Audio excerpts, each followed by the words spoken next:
La ville de Regina va finalement aller de l'avant avec la fluoration de l'eau, même si ça ne plaît pas à tout le monde. Your mandate is not to mass medicate your residents. It is not to play doctor or dentist or prescribe drugs for me. My body, my choice. C'est pas la première fois qu'on entend ce débat-là.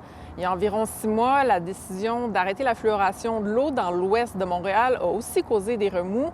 C'est un sujet polarisant.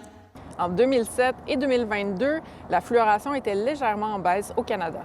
Selon le gouvernement du Canada, une des raisons pour laquelle on délaisse la fluoration, c'est les craintes liées aux effets présumés sur la santé. Il y a aussi des gens qui disent que c'est un traitement médical imposé. Alors, on s'est posé la question, est-ce que c'est un enjeu éthique?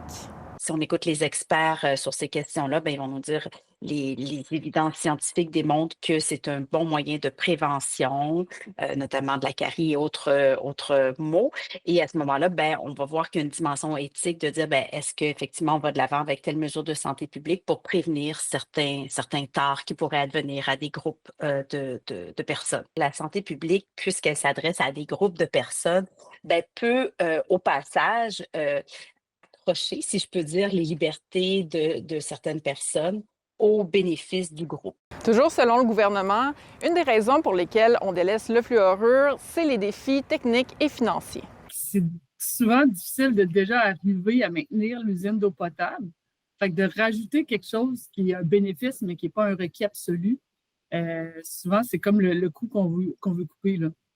Les conseils municipaux doivent débattre de questions qui touchent la santé publique, même que certaines villes ont maintenant un conseiller scientifique pour aider les élus à prendre une décision éclairée. Mais les conseils doivent aussi être à l'écoute de la population pour avoir l'avis de tout le monde. Des avis scientifiques, des avis des groupes communautaires qui s'intéressent au sujet et des avis de la population en général et d'essayer donc d'équilibrer la position politique par rapport à tout ça, mais en fin de compte, pour un sujet qui est aussi engageant, on ne consulte jamais trop.